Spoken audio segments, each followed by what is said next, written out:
100,000 workers, now more, being affected by this shutdown, with 420,000 being forced to work without pay because they're essential employees, 380,000 plus on furlough.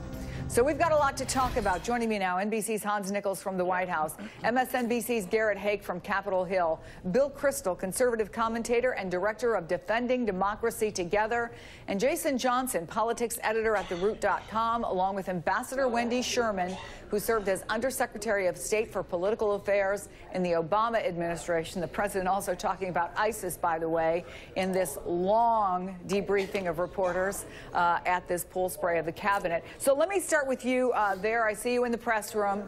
Yeah. Hans, let's just focus right now on what he had to say about immigration. Well, look, the president is clearly digging in. He's clearly digging deeper, and he appears to be preparing for trench warfare on this government shutdown. By all the rhetoric coming out of the president right now, there's no early, easy end in sight. He's accusing Democrats of playing already to 2020. Yes, we're in the opening days of 2019. President seems to be willing to make this about 2020, and he's really mustering his entire cabinet to make the case that the border is insecure and that he needs more funds. So what he's doing, he's going around the room, using cabinet secretaries as cudgels, as props to try to make his case, and then later on in the cabinet, in the Situation Room, he'll have a similar briefing where they'll be making the case about what's happening on the border. Kristen Nielsen has called in, Secretary Perry also talking about it. Everyone for the administration is singing from the same song sheet, and it all comes down to 4 letters, W-A-L-L. They are digging in, Chris. This is going to be a long fight. I understand he also once again mentioned something that has been highly criticized. He mentioned that the Obamas have a wall around their house, thanks to the Secret Service. It's unbelievable that he would talk about that kind of security for a former president. Also seemed to indicate that, and we've heard this before, he's concerned about the children, the sick children, the children who have been killed or who died after they were in custody of the U.S. government and Border Patrol. Look, he's trying to turn those deaths around and say because immigrant families, potential migrants, think they can get through the border, they're coming up. And the message he wants to send is that the border needs to be much stronger. From that kind of rhetoric to talking about the Obamas, again, this highly personalized nature of this, it's clear the president thinks this is a political winner. Regardless of what anyone thinks about the wall, the merits, it's clear the president wants that. He's using this first cabinet meeting, signaling, starting off the new year, letting everyone know that this is going to be the cross that he is prepared to die on. He's clearly into this story, and he's not going to, at least from his public posture today, he's not in much a mood to negotiate. I know we're in day 12, guys, but we should start thinking about how much longer this shutdown can go. Guys? Yeah, I think there's no doubt about that. And Garrett, I was imagining as I was watching these pool notes come in, and I've been in those rooms, you're, very frantically trying to follow the president and get something out there. So some of these quotes may not be word for word, but he's bringing in Border Patrol agents to make his case about how important he thinks the wall is. I can just see Nancy Pelosi and the Democrats saying, oh, yeah, this changes everything. Yeah, this is not news to Nancy Pelosi. This is not going to be news to Chuck Schumer. They're fully aware of the same numbers, the same facts, and the same data about the border. But this full-court press from the president here is interesting in how it changes the optics of this a little bit. I mean, once we see this tape, he's clearly, finally, after this last week of mostly sitting in the White House tweeting, now putting the full weight of his administration behind trying to get the wall built. It was striking to me as I'm reading those notes to hear, Rick Perry, now the Secretary of Energy, but before that, the longest-serving governor in Texas history, my home state. He never wanted a wall when he was governor of Texas. He used to say it was preposterous. The only thing walls are good for is the ladder business. Now, as Hans so eloquently put it, singing from the same song sheet, saying that this is time to get this done. Congressional leaders will go in there and in a closed-door, no-camera session, tell the president this isn't going to happen and tell him that they think he is taking the wrong approach and urge him to take some other way out. But as I read these notes, and as we all see this tape play out, you heard the president start to expand the argument here a little bit again. He was also talking about the need to cut down on the visa lottery and cut down on other forms of immigration. All of a sudden, we're back talking about... Yeah, he says we don't want somebody just like picking a name out of a hat. We want this to be merit-based. Right. This is a whole list of immigration-related grievances coming from the president here, and it makes you wonder if we might have to go to a very large-scale solution to this to get out of the shutdown, getting through some bigger immigration bill as opposed to a small-scale solution. But to get that done with the level of mistrust between the parties and the president right now seems almost impossible. I mean, the more this goes on, the more of these notes I read, the more intractable this problem seems. Yeah, and the more intractable he seems. And Bill Kristol, let's talk about the art of the deal.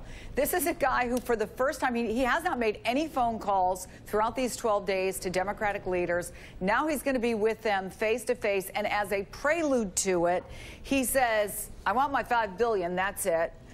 Illegality will not go unchecked, the implication being, as he has often said, that the Democrats are for completely porous borders, and we will prevail. He thinks this is a winning argument for him, Bill.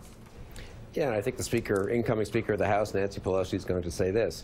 Look, let's have the debate for the next month on Homeland Security. We'll extend the current budget for a month. That's what she's going to do, what the House will do on Thursday. There's 6 other departments of the federal government that are now shut down. I think it may be about a third of the government. It's a partial shutdown. Those are departments that haven't had full year appropriations. The House is going to pass a bipartisan legislation that already passed the Senate appropriating funds for agriculture, EPA, and all these agencies. Now, this seems abstract, and for now, maybe a couple of museums are closed, but these are real agencies that do real things for real voters and real interest groups who are in touch with their senators. And I think when the Agriculture Department shuts down and can't make rollover loans and can't fulfill various obligations to farmers, when EPA can't tell a business, yes, we're signing off on this so you can go ahead and build this, suddenly the businessman calls up his or her senator, I would say, including Republican senators, and says, what's going on here? I mean, fine, have a fight about the wall and about DHS if you want, Homeland Security, but why didn't the House just pass these bipartisan appropriations bills that everyone had agreed to in the Senate already? Can't you at least pass those? I think people are underestimating how much political pressure there will be on Republican senators to go ahead and accept the 6 appropriations bills that the House is going to pass, which are not connected to Homeland Security, are not connected to the wall, and which affect real interest groups and real constituents and real businesses and real citizens in these different states. So the notion that in the past, Mitch McConnell and the Republicans in the Senate have said, okay, we're sticking with the president here, but I'm not so sure that holds as we go through this week and into next week. Yeah, I think, look, again, if you don't have the experience of going to the Smithsonian, it is more than unfortunate. It is the businesses that are around some of those museums that depend on it, cab drivers who get people to and from there. I mean, there is such a domino effect when you have these places that are shut down. Not to mention, I wouldn't want to be the mom of an 8th grader who's been looking forward to her trip for a very long time and doesn't get to go to Washington, D.C. because things are closed. May not seem like a big deal, but to your point of calling your member of Congress, that's what can spark these kinds of things. So, Jason Johnson, I just want to bring up something else because, we talked about the backup that was provided for the president here with Rick Perry, and then we had Kirstjen Nielsen, who was on a video link from San Diego, and I want to get your reaction to what she said. She said, we have a humanitarian crisis. It's getting worse. So now more than ever, we need the wall. It's not a political issue. It's an operational issue. What do you make of that? Oh, I'm sorry. I thought we were going to see the video. Well, it's preposterous. First off, the humanitarian issue that we have at the border is, separating parents from their children. The humanitarian issue we have at the border is hundreds of instances of abuse and questionable behavior of people who are in U.S. custody. And Attorney General Jeff Sessions and the Department of Homeland Security allow Border Patrol to eliminate complaints and reports a year and a half ago. So we can't even do full investigations. That is the humanitarian crisis that we're facing. And it's a humanitarian crisis that has been created by this administration. 2 things here that cannot be missed, and I'm sure that Democrats, if they're smart enough, will mention it. Number one, when's Mexico going to pay for the wall? To the degree that the debate has moved to how we're going to get this $5 billion, that the president wants into his hands, it eliminates the fact that he has been lying all along about who's supposed to pay. Lopez Obrador has made it abundantly clear Mexico's not paying for this wall. Democrats should stick to that issue. But second, this, and Bill made a very good point about this, the economic impact of this extended government shutdown over the wall, over security, is not something that's going to benefit Republicans in the short term or the long term. You're not just talking about museums. You're talking about small Midwestern and Western red states where the federal government, the Department of the Interior, is the main employer. You're talking about state parks that are filling up with garbage. You're talking about, I'm a college professor. We have students who tuition can't be paid because their parents haven't been paid yet. These are the things that Trump's going to have to deal with. He's not going to be able to convince these senators to go along with his plan. And Wendy Sherman, I want to bring you on a couple of different points that the president made. And again, we're still waiting for that tape. I haven't seen any indication in my email that he has stopped talking to reporters. He talked about Syria and he talked about North Korea. He said two things. One, on the North Korean front, I just got a great letter from Kim Jong-un. Keeping up what has been his position of saying nice things about him. He also reiterated that he's decimated ISIS, and he complained that he is the only guy who could bring troops home and get bad press. Your thoughts? Well, it's really hard to know where to begin on all of this. It's also ridiculous and nuts. His bromance with Kim Jong-un is outrageous. We saw Kim do sort of a fireside chat the other day. He's entered into a reality show with President Trump. I assume we're going to see another episode of the summit sometime in the next couple of months. And Kim Jong-un basically has said, well, I'm not building them right now, but if I don't get what I want, get sanctions relief, the U.S. denuclearizes, that's what he means by denuclearization, then we're back to square one. So I think we're in a very tough place with North Korea.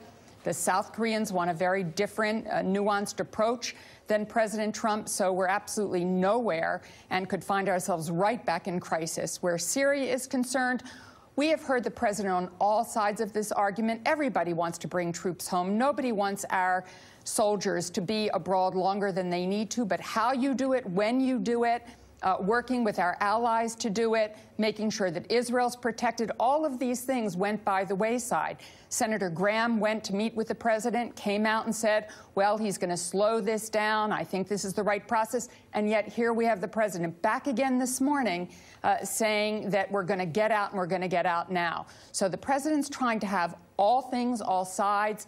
I think he has hit a wall, but it's not the one in Mexico. All right, we're going to take a break. I want to just go back really, really quickly to Hans. How long has he been in there talking now and some members of his cabinet? Poole went in about an hour and 15 minutes ago. The president started talking right away, and there's no end in sight. Look, I keep saying the longer this goes on, the less likely, the less prospects there are for a deal. And it's more than just about the shutdown that's happening right now. This is about the ability of Washington, about Nancy Pelosi and Donald Trump to govern together for the next 2 years. The signs do not look positive. Chris? Yeah, and one more tidbit. He was asked about the market after that devastating December, and he called it a glitch. Yeah, all right. Well, We're going to take a quick break. I'm hoping you can all stay with me. Hans, Garrett, Bill, Jason, Wendy Sherman. We have a lot more to talk about.